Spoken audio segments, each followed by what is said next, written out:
Suara piring pecah memecah keheningan restoran mewah itu. Aku terjatuh, lutut menghantam lantai marmer dingin yang licin. Tatapan puluhan mata tertuju padaku. Ada jijik, ada malu, ada yang langsung memalingkan wajah seolah aku penyakit menular. Keluar, keluar sekarang juga! Manajer bertubuh gemuk itu berteriak keras. Air liurnya sampai menyiprat. Wajahnya merah padam, urat-urat di lehernya menonjol seperti mau pecah. Kamu pikir ini tempat apa? Tempat sampah. Baju lusuhku basah kuyup karena hujan. Menetes-netes di lantai mahal mereka. Aroma parfum mahal bercampur harum makanan kini terasa menyesakkan. Para pelanggan berbisik-bisik sambil menatapku dengan pandangan muak. Dasar pengemis kotor, bikin pelanggan lari semua. Dia menarik lengkak kasar, kukunya mencakar kulit. Rasa panas menjalar dari bekas cakaran itu.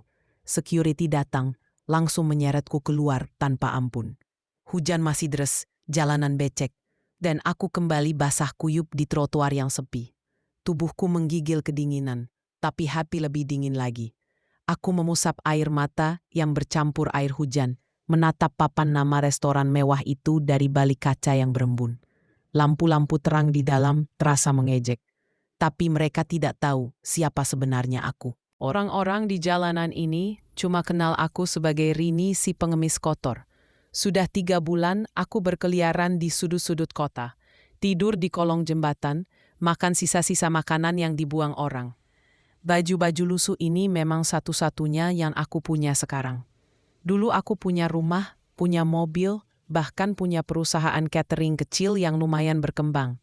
Tapi semua hancur ketika papa terkena stroke. Uang tabungan habis untuk biaya rumah sakit. Rumah dijual, mobil dijual.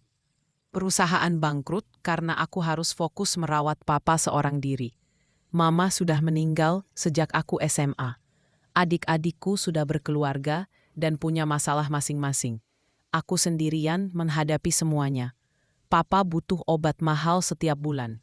Dokter bilang kalau terapi tidak dilanjutkan, kondisinya bisa memburuk. Aku tidak punya pilihan selain mengemis di jalanan. Harga diri aku injak-injak sendiri setiap hari demi papa yang terbaring lemah di rumah kontrakan kumuh. Tadi aku cuma mau berlindung dari hujan di restoran itu. Tidak bermaksud mengemis atau mengganggu siapa-siapa. Tapi sikap manajer tadi benar-benar membuatku sakit hati. Dia meremehkanku seolah aku bukan manusia. Yang tidak mereka tahu, 3 tahun lalu aku pernah melamar kerja di restoran yang sama. Hari-hari setelah kejadian di restoran itu, aku semakin putus asa. Setiap kali lewat depan tempat itu, aku ingat tatapan jijik si manajer. Suaranya yang keras masih bergema di telingaku. Dasar pengemis jorok. Kondisi papa semakin memburuk. Obatnya habis 2 hari lalu. Aki belum punya uang untuk beli yang baru. Setiap malam aku dengar papa batuk-batuk di kasur tipis kami. Dadanya naik turun dengan susah payah. Neng, papa nggak apa-apa, Neng jangan susah. Bisik papa kemarin dengan suara serak. Matanya yang dulu tajam sekarang terlihat sayu dan putih. Aku semakin nekat. Mulai mengemis di tempat-tempat yang lebih ramai meski sering diusir Satpol PP. Kadang dapat 5.000, kadang cuma recehan. Masih jauh dari harga obat papa yang 300.000 per botol. Kemarin aku hampir pingsan karena belum makan 2 hari. Kakiku gemetar, penglihatanku kabur. Seorang ibu-ibu kasih aku sepotong roti tawar yang sudah keras. Aku makan sambil nangis di pojok pasar. Aku mulai berpikir untuk menyerah, biarkan papa pergi dengan tenang. Mungkin itu lebih baik daripada melihatnya menderita karena aku tidak mampu. Tapi tadi pagi, aku dapat telepon aneh dari nomor tidak dikenal. Suara di telepon itu terdengar formal dan sopan. Sangat berbeda dengan nada-nada kasar yang biasa aku dengar. "Selamat pagi, apakah benar ini Rini?" tanya suara itu. Aku bingung siapa yang menelepon. Nomor HP bekas ini jarang ada yang hubungi. "Iya, ini aku. Ada apa ya?" jawabku pelan, takut-takut. "Saya dari kantor pusat restoran Berkah Rasa. Bisa bertemu hari ini. Ada hal penting yang ingin kami bicarakan." Jantungku berdegup kencang. Restoran Berkah Rasa? tempat di mana aku diusir dengan kasar minggu lalu. Mungkin mereka mau melaporkan aku ke polisi karena sudah mengganggu pelanggan. Maaf, aku nggak salah apa-apa. Aku cuma... Tenang, Neng, ini bukan masalah. Justru kami yang perlu minta maaf. Bisa datang ke kantor pusat jam 2 siang di Jalan Sudirman nomor 45. Aku diam sejenak. Kantor pusat, kenapa harus ke sana? Tapi suara di telepon itu lanjut. Oh iya, sebelumnya kami sudah kirim bantuan untuk pengobatan ayah. Coba cek depan rumah. Dengan tangan gemetar, aku buka pintu. Di sana ada kantong plastik berisi obat-obatan. Persis obat yang dibutuhkan papa. Ada juga amplop tebal. Aku buka amplop itu. Uang 2 juta rupiah tersusun rapi di dalamnya. Tapi siapa yang mengirim ini semua? Aku duduk di ruang kantor yang mewah.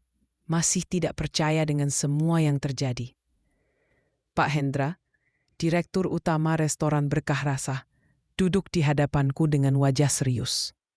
Maaf ya, Neng Rini. Kemarin malam kami sudah pecat manajer cabang yang kasar sama kamu. Katanya sambil menyodorkan surat.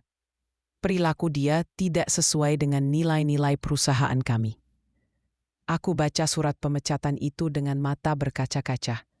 Nama manajer yang mengusirku tertulis jelas di sana. Kami juga mau tawarkan sesuatu. Lanjut Pak Hendra. Kamu bisa kerja sebagai koordinator program bantuan sosial kami. Gaji 3 juta per bulan. Tugasmu bantu orang-orang yang membutuhkan. Seperti dulu kamu. Tanganku gemetar memegang kontrak kerja. 3 juta rupiah. Cukup untuk obat papa. Untuk makan sehari-hari, bahkan untuk nabung. Kenapa Bapak mau bantu aku? Panyaku tidak percaya.